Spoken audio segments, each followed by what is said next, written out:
The moment, Daniella Owens crouched beside the barely visible depression in the hard, packed earth outside of Los Animas, Colorado. She knew the elk had passed through no more than 2 hours ago, heading northwest toward the mountain ridges where the aspens turned gold in the September sun of 1877.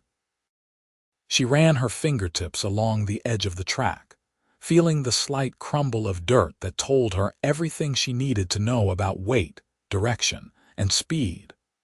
Her dark hair falling forward over her shoulder as she studied the ground with an intensity that made most men uncomfortable. "You are wasting my time, girl," the rancher behind her said, his voice dripping with dismissal. "I hired your father, not some 20-year-old woman playing at being a tracker." Daniella stood slowly, brushing the dust from her worn leather riding skirt, and met his gaze with steady brown eyes that held no apology. "My father has been dead 3 months now, Mr. Henderson. That is his grave you passed on your way into town. If you want those cattle rustlers found, I can track them. If you would rather waste another week waiting for someone with different anatomy to do a worse job, that is your choice to make." She turned and walked toward her paint horse without waiting for his response, her boots making soft sounds against the packed earth of the main street. Las Animas was a small town in those days, just a collection of buildings huddled along the Arkansas River where it bent through the high plains, with the Rockies rising purple and magnificent to the west. It was a place where survival mattered more than sentiment, where the nearby Fort Lyon still provided some protection against the conflicts that flared between settlers and the native tribes who had called this land home for generations. "Miss Owens, wait just a moment." The voice came from a different direction, and Daniella turned to see a man stepping down from the covered walkway of the general store. He was tall and lean, with dark hair that touched his collar and eyes the color of the Colorado sky just after dawn. He wore the clothes of a working cowboy, nothing fancy, but his gun belt sat easy on his hips like it belonged there, and he moved with the kind of confident grace that spoke of years in the saddle. "I could not help but overhear. My name is Marcus Calloway. I run cattle up in the high valley north of here, and I have been having some trouble of my own." Daniella studied him for a long moment, taking in the directness of his gaze, the way he addressed her without that particular tone most men used when speaking to women they did not take seriously. "What kind of trouble, Mr. Calloway? 3 mountain lions have been working my herd. I have lost 15 head in the past month, and my men cannot seem to track them worth a damn. The cats are smart, picking off stragglers, always moving, never in the same place twice." He stepped closer, and she caught the scent of leather and sage and honest sweat. "I watched you raid that track just now. Watched Henderson stand there like a fool while you saw things in that dirt he would not notice if they were written in letters a foot high. You could track game better than anyone I have ever seen, and I have been ranching these mountains for 5 years now." Something in her chest tightened at the plain respect in his words, the way he said it like simple fact rather than flattery. "Mountain lions are not like tracking deer or elk, Mr. Calloway. They are cunning and dangerous, and they do not leave trails that anyone but the most experienced tracker can follow. Which is exactly why I need you." He took off his hat, running a hand through his hair in a gesture that seemed more about honesty than nerves. "Work for me and name your price right now. I will pay you whatever you think is fair, and I will pay you in advance if that is what it takes to get you to agree. My ranch cannot survive another month of losses like this, and I am done pretending that pride matters more than results." Daniella felt the weight of the townspeople watching them, felt the judgment that always came when she dared to step outside the narrow boundaries drawn for respectable women. Her father had taught her to track when she was barely tall enough to reach a stirrup, taking her into the wilderness because her mother had died bringing her into the world, and he had no one else. He had taught her to read sign the way other girls learned to read books, to understand the language of bent grass and disturbed soil, and the particular way different animals moved through the landscape. When he died of a fever that summer, leaving her alone in their small cabin with nothing but his rifle and his reputation, she had known that survival meant using the only skills she possessed. $50, she said, watching his face for the flinch that would tell her he was not serious. 25 now, 25 when the job is done. Marcus Calloway did not flinch. He reached into his vest pocket and pulled out a leather wallet, counting out bills that he placed directly into her hand. $50 now, and another 50 when you finish the job. I am not asking you to work for charity, Miss Owens. I am asking you to save my ranch, and that is worth paying properly for. The money felt heavy in her palm, more than she had seen in months, enough to buy supplies for the winter and pay the debt her father had left with the general store. She folded the bills carefully and tucked them into her own pocket, then extended her hand the way her father had taught her to seal a bargain. When do we start, Mr. Calloway? Call me Marcus, and we start tomorrow at first light if that suits you. My ranch is a 3-hour ride north, up into the valley where Timber Creek runs down from the high country. You can stay in the main house. I have extra rooms, and my housekeeper will make sure everything is proper and respectable.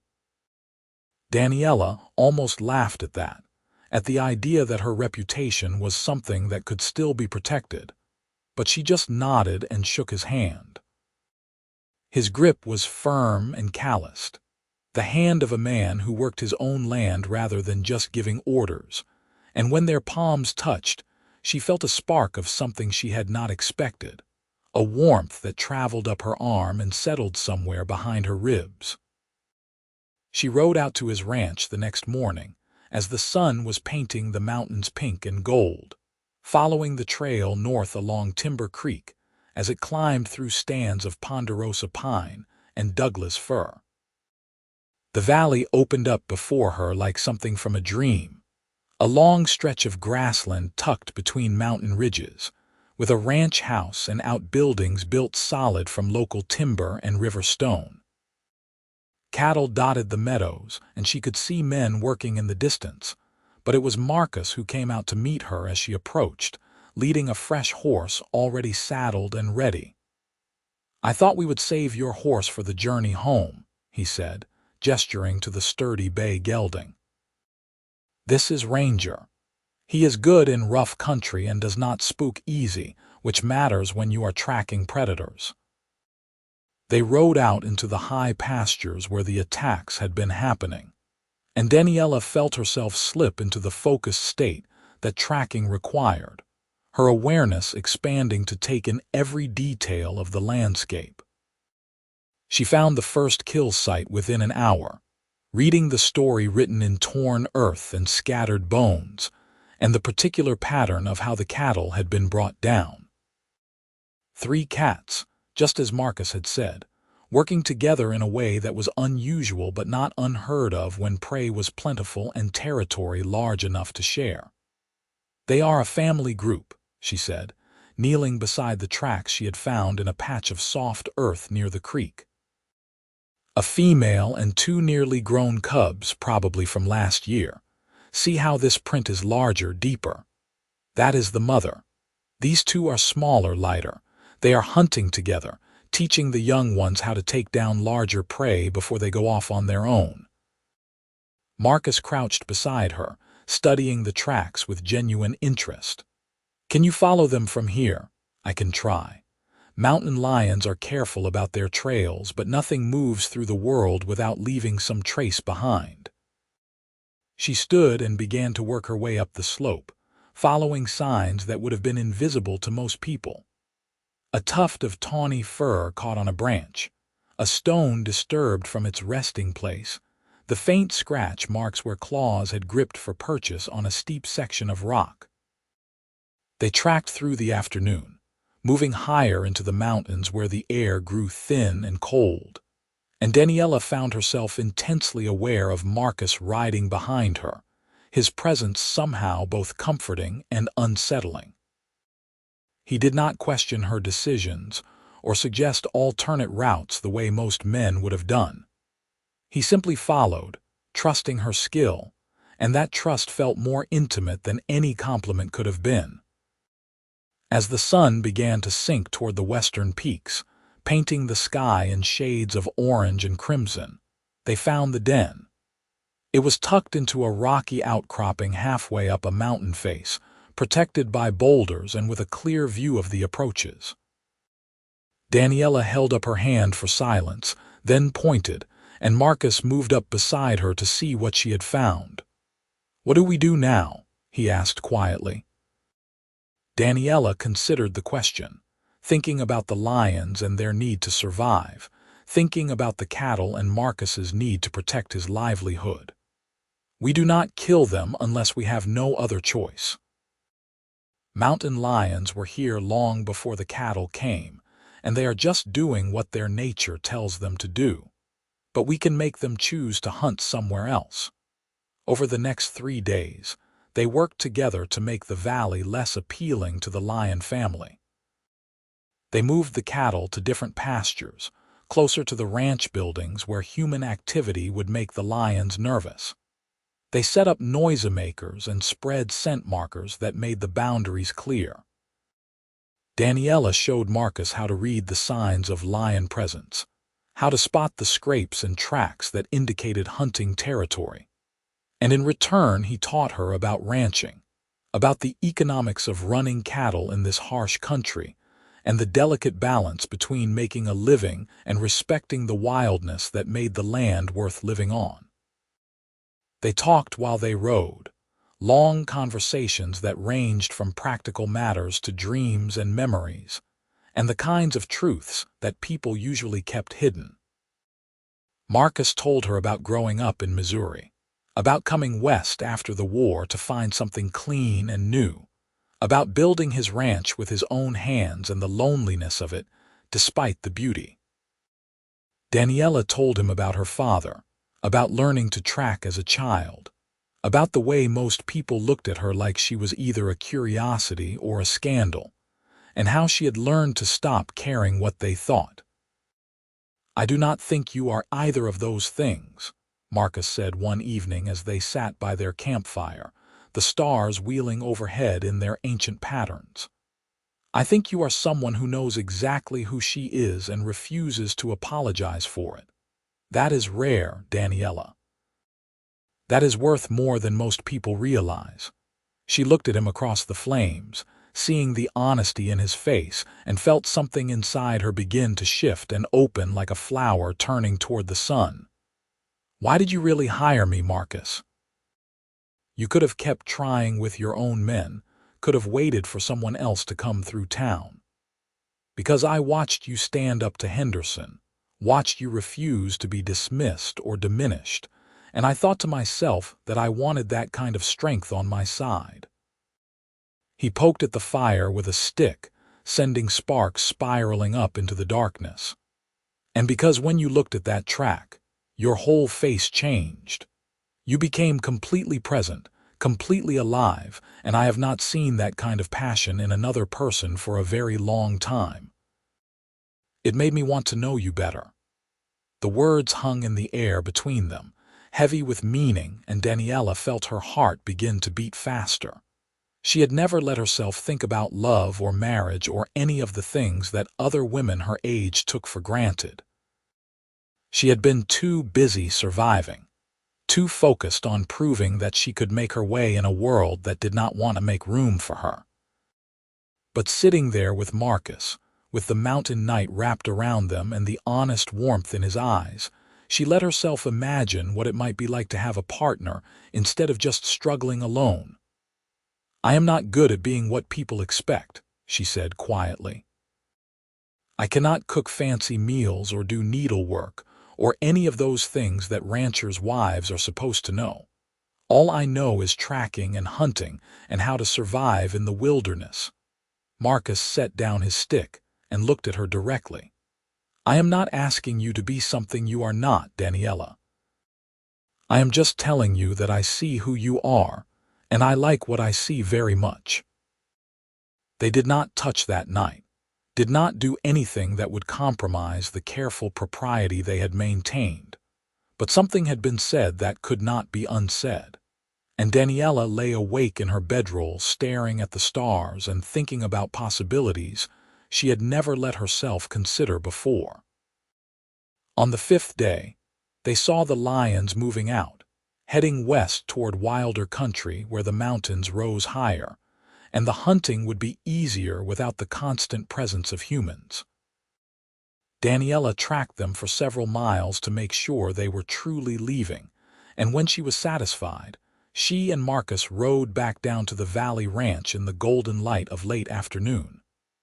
"You did it," Marcus said as they unsaddled the horses in the barn. "The lions are gone, the cattle are safe, and you did it without unnecessary killing. That takes skill and wisdom, Daniella. I am grateful." She accepted the praise with a nod, then surprised herself by asking, "What happens now? I have fulfilled our agreement. I should head back to Las Animas." Marcus stopped what he was doing and turned to face her fully. "You could do that, or you could stay. Not as an employee, not as a tracker I hired for a job. Just stay because I would like you to. Because I think we have started something here that deserves a chance to grow into what it might become." Daniella felt fear and hope warring in her chest, felt the familiar urge to run before she could be disappointed or hurt or proven foolish. But she also felt the truth of what Marcus was saying, felt the connection that had been building between them during those days in the mountains, and she made herself be brave enough to take the risk. "I would need my own space," she said. "I am not agreeing to anything more than getting to know you better, Marcus. I need you to understand that. I have a cabin up by the north pasture that one of my men used to live in before he moved on. It is small but solid, and it would be yours for as long as you want it. No obligations, no expectations beyond honest friendship and seeing where that might lead." He paused, then added, "And I would like to learn more about tracking from you if you are willing to teach. There is so much about this land I still do not understand, and I think you could help me be a better steward of it." The offer was so carefully constructed, so respectful of her independence while still making his feelings clear, that Daniella felt something inside her relax for the first time in months. "All right," she said. "I will stay for a while. But I am keeping my own horse and my own rifle, and if I decide to leave, you do not get to make a fuss about it." Marcus grinned, and the expression transformed his whole face. "That seems fair. Should we shake on it?" They shook hands there in the barn with the smell of hay and horses around them, and this time when their palms touched, Daniella let herself acknowledge the electricity that passed between them. Let herself feel the attraction without immediately trying to deny or bury it. She moved into the north cabin the next day, a sturdy little structure with a stone fireplace and a window that looked out toward the mountain peaks. It was sparse but comfortable, and for the first time since her father died, Daniella felt like she had a home rather than just a place to sleep. Marcus helped her move her few belongings, then left her to settle in. Respecting the boundaries she had set over the following weeks, they fell into an easy rhythm. Daniella would spend her mornings hunting or tracking game to supplement the ranch's food supplies, and Marcus often rode with her, learning to read sign and understand the patterns of wildlife movement. In the afternoons, she would help with ranch work, not because it was expected but because she wanted to, discovering that she enjoyed the physical labor of mending fences and moving cattle, and all the 1,000 tasks that went into maintaining a working ranch. They ate dinner together most evenings, taking turns cooking simple meals in the main ranch house, and their conversations grew deeper and more personal as the trust between them built. Marcus told her about his dreams of expanding the ranch, of finding ways to work with the land rather than just exploiting it. And Daniella found herself sharing ideas she had never voiced before about conservation and sustainability, and respecting the natural balance of the wilderness. The first snow came in late October, dusting the peaks white and bringing a sharp bite to the morning air. Daniella was checking her snares in the woods above the ranch when she heard the sound of something large moving through the underbrush. She froze, listening, then slowly reached for the rifle she always carried. The sound came again, closer now, and she recognized it as distinctly wrong, the stumbling gait of an animal in distress. The grizzly bear came into view a moment later, and Daniella's breath caught. It was a young male, perhaps 3 years old, with a nasty wound on its shoulder that was clearly infected. The bear was in pain and confused, dangerous because of its suffering, and she knew that if it stumbled down toward the ranch in this condition, someone would end up hurt or killed. She also knew that the bear was not naturally aggressive, that it was only dangerous because it was wounded and frightened. Moving very slowly, she began to back away, keeping her rifle ready but not raising it to her shoulder. The bear swung its massive head toward her, huffing out a breath that steamed in the cold air, but it did not charge. It just stood there, swaying slightly, and she could see the pain in its eyes. "Easy," she whispered, keeping her voice low and calm. "I am not going to hurt you. Just let me get past, and you can go back to wherever you came from." The bear watched her for a long moment, then turned and shambled back into the forest, moving away from the ranch rather than toward it. Daniella waited until she was certain it was gone, then hurried back to find Marcus. "We have a problem," she said, finding him in the barn repairing a saddle. She described the bear, its wound, and its proximity to the ranch buildings. "It is too hurt to hunt properly, which means it might get desperate and go after the cattle or worse. But I do not want to kill it if there is another option." Marcus set down his tools. "What do you suggest?" "There is a man who lives up near the old mining camp on Elk Creek. His name is Thomas Whitehorse, and he is Arapaho. His people used to range all through this country before the treaties pushed them onto reservations. But Thomas never left. He knows more about treating injured animals than anyone I have ever met. If we can get him to help, he might be able to sedate the bear long enough to treat the wound and give it a chance to heal." "Then let us go find him," Marcus said without hesitation. "Get your horse ready while I pack some supplies. If we leave now, we can be there before dark." They rode hard through the afternoon, following Elk Creek up into the high country where the mining camp had been abandoned after the veins played out. Thomas Whitehorse lived in a cabin built partially into the hillside, almost invisible unless you knew where to look. He was a man of perhaps 50 years, with gray beginning to streak his long black hair and eyes that seemed to see more than most people did. "Daniella Owens," he said when he opened his door to their knock. "I heard your father passed. He was a good man who treated this land with respect. What brings you to my home?" she explained about the bear, and Thomas listened without interrupting, his face thoughtful. When she finished, he nodded slowly. "The bear you described came past here yesterday. I saw the wound. He was probably shot by a hunter who did not bother to track and finish the kill. The bullet is still in his shoulder, and the wound has gone bad. He will die within the week if it is not treated, and he will be dangerous until then." "Can you help him?" Marcus asked. Thomas studied him for a long moment. "You are the rancher from the Timber Creek Valley. I know of you. You do not shoot wolves just for sport, and you left the beaver dams intact even though they flood some of your pasture. Why do you care about one injured bear?" Because everything that lives in these mountains has a right to be here, Marcus said simply. And because I am tired of the assumption that the only way to ranch is to wage war against the wilderness, there has to be a better way. Something shifted in Thomas's expression, a warming that might have been approval or respect. I will help, but we need to move quickly before the bear gets too weak to survive the treatment. I have herbs that can put him to sleep for a short time, but we need to find him first. Daniella nodded. I can track him. He was heading northwest when I saw him, probably looking for a place to den for the winter. If we start from where I encountered him and work from there, I should be able to find his trail even in the fading light.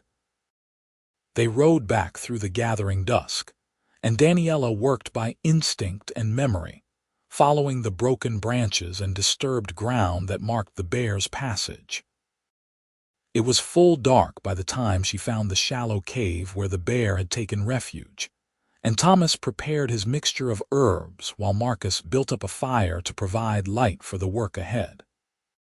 The treatment took hours, careful and painstaking work as Thomas removed the infected flesh and extracted the bullet, then packed the wound with poultices that would fight the infection. The bear slept through it all, his massive chest rising and falling in steady rhythm, and Daniella found herself praying to a god she was not entirely sure she believed in that the animal would survive. Finally, as the moon rose high overhead, Thomas sat back and wiped his hands. That is all I can do. The rest is up to the bear and the spirits that watch over wild things. He should wake by morning, and if he does, he has a good chance of healing fully. They camped near the cave that night, taking turns keeping watch to make sure the bear woke safely and to protect him from other predators while he was vulnerable. During her watch, with Marcus asleep by the fire and Thomas singing soft prayers in his own language, Daniella found herself thinking about the strange path that had brought her to this place, about the unexpected kindness of the man who had hired her and the quiet wisdom of the man who had helped them save a bear's life. The bear woke with the dawn, groggy and confused but alive. It emerged from the cave slowly, sniffed the air where the three humans waited at a respectful distance, then shambled off into the forest without a backward glance. Daniella felt tears prick her eyes at the sight, at the simple rightness of it. "Thank you," she said to Thomas. "I know you had no obligation to help us." "You are your father's daughter," Thomas said. He understood that we are all connected, all part of the same web of life. That understanding is rare among the settlers, but I see it in you, and in your cowboy. He glanced at Marcus with something that might have been amusement. He looks at you the way the river looks at its banks, like you are what gives his life direction and purpose. Daniella felt heat rise in her cheeks, but she did not deny it. "We are friends," she said, then amended. "We are becoming more than friends, I think, but it is complicated." "Love is always complicated," Thomas said, "but it is also simple. Either you trust enough to let it grow or you do not. There is no middle ground that will satisfy your heart." They rode back to the ranch in the clear November morning, and Daniella thought about Thomas's words, about trust and risk, and the way Marcus had spent an entire night in the cold mountain air to help save a bear he had never seen because she had asked him to. That meant something. That meant more than pretty words or easy promises. "Thank you for coming with me," she said as they followed the trail down into the valley. "I know it cost you a day and a night of work, and you did not have to do that." Marcus turned in his saddle to look at her, his eyes serious. "Daniella, I would follow you into a lot worse than a cold night in the mountains. I thought you understood that by now." "I am starting to," she admitted. "It is just hard for me to believe that someone could want me the way you seem to, without trying to change me or make me smaller to fit into their idea of what I should be.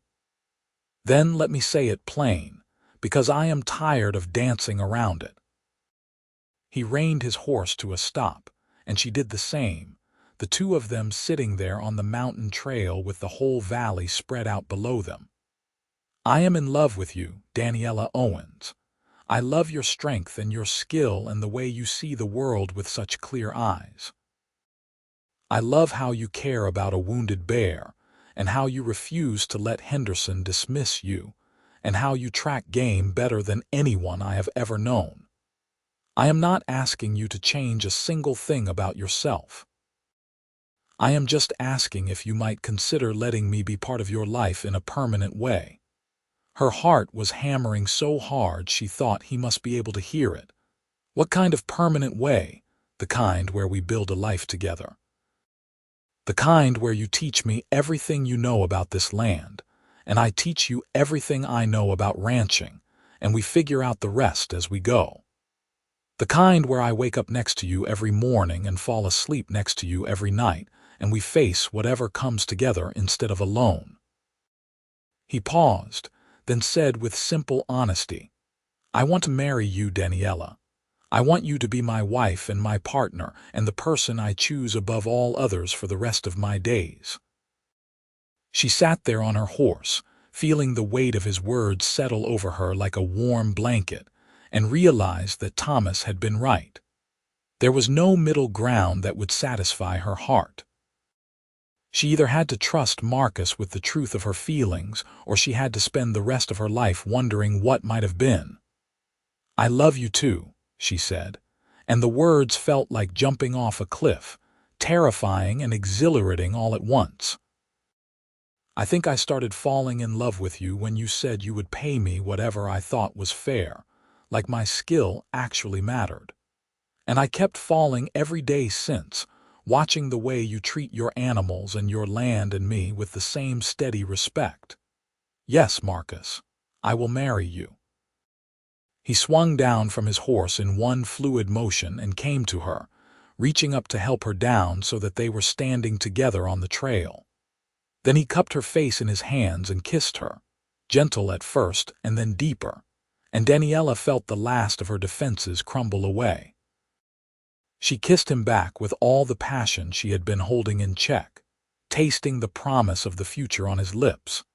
They were married 3 weeks later in a small ceremony in Las Animas, with Thomas Whitehorse standing as one of the witnesses and the rancher's housekeeper as the other. Daniella wore a simple dress of deep blue that Marcus had bought her in town, and he wore his best suit, and when they said their vows, she felt like she was finally stepping into the life she was meant to have. The first winter of their marriage was hard in the way that all winters in the Colorado mountains are hard, with snow that piled in drifts taller than a man and temperatures that dropped so low the creek froze solid.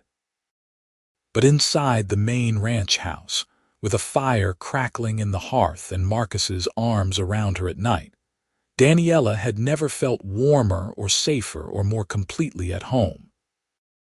She continued to track and hunt, and Marcus continued to learn from her, until he could read basic sign on his own and understood the patterns of wildlife movement well enough to make better decisions about where to graze his cattle and when to keep them closer to home.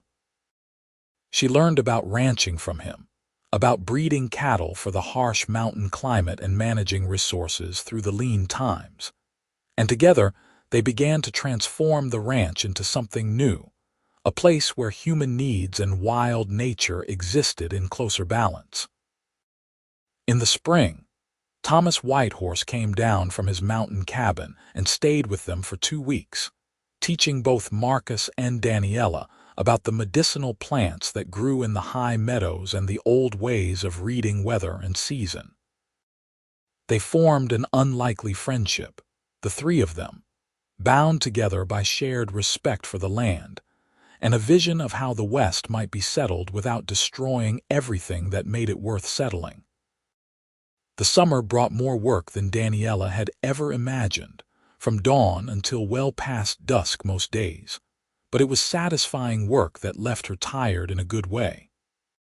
She and Marcus moved through their days in comfortable partnership, anticipating each other's needs, finding joy in small moments of connection.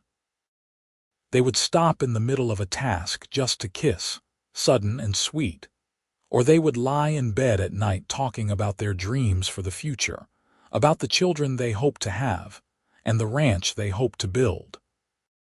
Daniella discovered she was pregnant in September, almost exactly a year after Marcus had first hired her to track the mountain lions. She told him one evening after dinner, watching his face carefully to see how he would react to the news. His expression went through several changes before settling on pure joy, and he picked her up and spun her around despite her laughing protests that she was not fragile just because she was carrying a baby. "I am going to be a father," he said, setting her down gently and placing one hand on her still flat belly. "We are going to have a child, Daniella, a son or daughter who will grow up knowing both the wildness of these mountains and the security of home." Their son was born the following May of 1879, in the main bedroom of the ranch house with Thomas's wife Sarah attending as midwife. They named him Matthew Owen Calloway, giving him a name that honored both his parents with its initials, and Daniella held him in her arms and marveled at the perfect miracle of his tiny fingers and serious eyes. Marcus was a devoted father from the first moment, learning to change diapers and soothe crying fits with the same patient determination he brought to everything else. He would walk the floors with Matthew at night when the baby could not sleep, singing old songs in his slightly off-key voice, and Daniella would watch them together and feel her heart expand with a love she had not known was possible. As Matthew grew from infant to toddler, Daniella began taking him with her on short tracking expeditions, carrying him in a pack on her back the way native mothers had carried their babies for generations.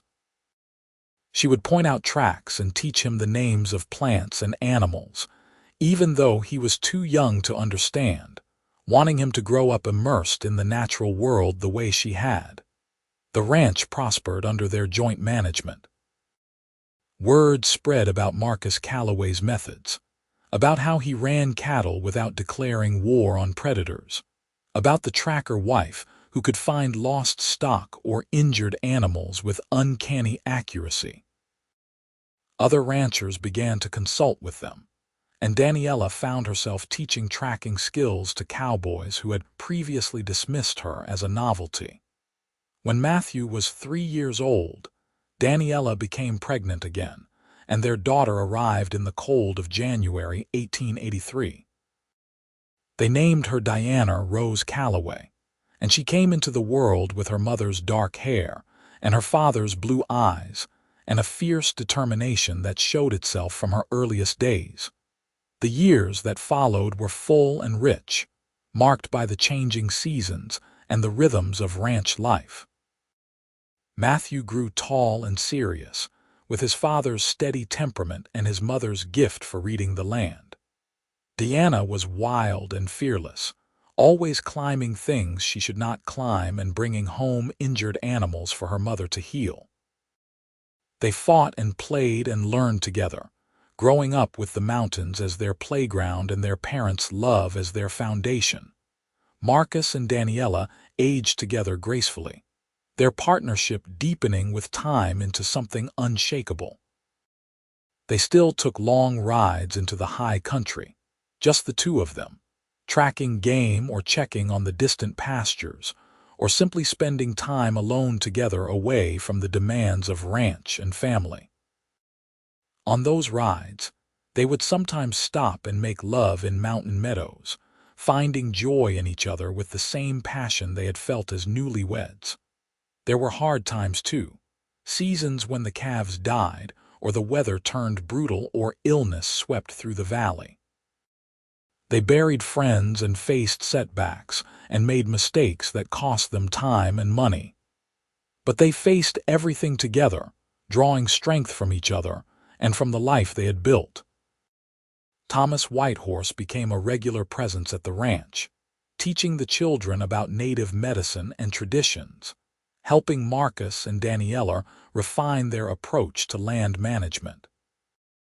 When the conflicts between settlers and tribes intensified in the surrounding territories, Thomas found sanctuary on their land, and they made it clear that anyone who came looking for trouble would find more than they bargained for. On their 10th wedding anniversary, Marcus surprised Daniella by taking her back to the spot on the mountain trail where he had first told her he loved her. They stood there in the autumn sunshine, older now and marked by the years, and he pulled her into his arms and kissed her with the same tenderness he had shown that first time. "I would do it all again," he said. "Every moment, every choice, every hardship. Because all of it led me to you, and you are the best thing that ever happened to me." Daniella leaned her head against his chest, listening to the steady beat of his heart. "When I was tracking those mountain lions, I thought I was just trying to survive another day, earn enough money to make it through another winter. I had no idea I was tracking my way toward the life I was meant to have." "You could track game better than anyone," Marcus said, echoing the words he had spoken so long ago. "But you tracked your way into my heart better than anyone too. Thank you for taking the risk, Daniella. Thank you for saying yes." They went home to the ranch house as the sun set over the Rockies, painting the sky in shades of gold and crimson and deep purple. Their children ran out to meet them. Matthew, now a gangly boy of 11, and Deanna, a spirited girl of 8, and they all went inside together to the warmth and light and laughter of family dinner. The years continued to pass, bringing changes and challenges, but also deep satisfaction. Matthew grew into a fine young man who combined his parents' skills, able to track and ranch with equal competence. Deanna surprised everyone by developing an interest in veterinary medicine, learning everything she could from Thomas and his wife about healing animals. The ranch expanded gradually, not through conquest but through careful stewardship, becoming known throughout Colorado as an example of how to work with the land rather than against it. When Marcus and Daniella were in their 40s, they took a trip back to Las Animas together, riding through the town that had grown considerably since their first meeting. They visited her father's grave, which Marcus had maintained carefully over the years, and Daniella stood there with her hand in her husband's and told her father about the life she had built, about the family she had raised, about the love she had found when she least expected it. "I think he would be proud of you," Marcus said quietly. "He taught you to survive in the wilderness, but you taught yourself to thrive. That takes a different kind of courage." They returned to the ranch and to their children, and to the endless work that ranching required, but they always made time for each other, for the quiet moments of connection that sustained them through the busy days. They would sit on the porch in the evenings after the work was done, watching the mountains turn purple in the fading light, and Marcus would take Daniella's hand and hold it like it was something precious.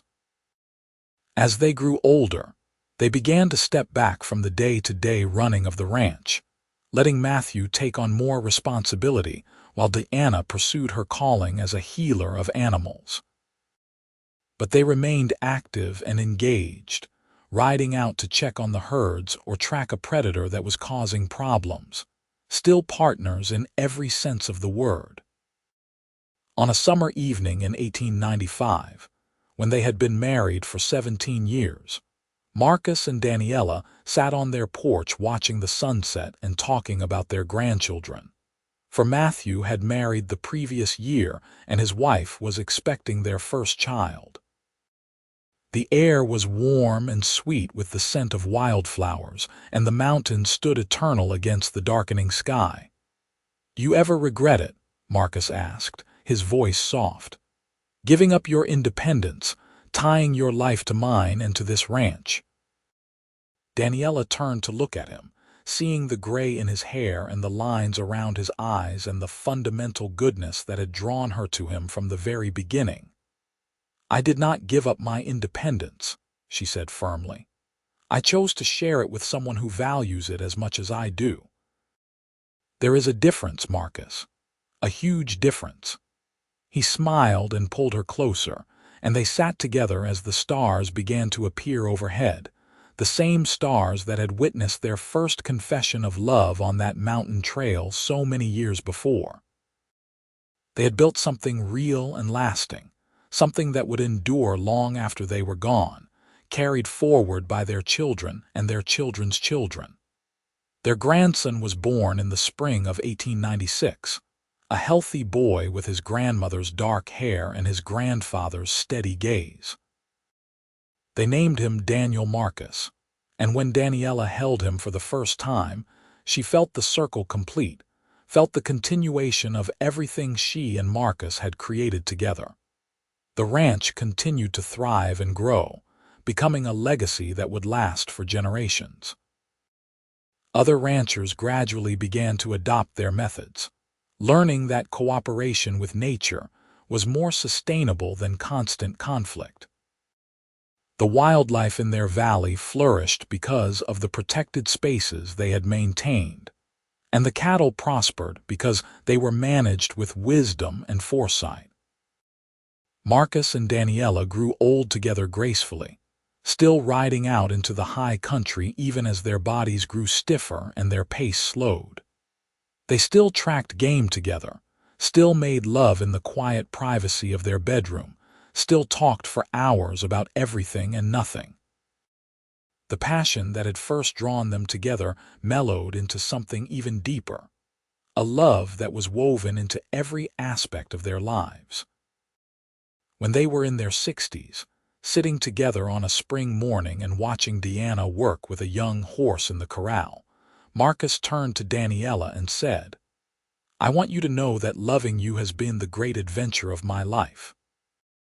Greater than coming west, greater than building this ranch, greater than anything else I have ever done or will do."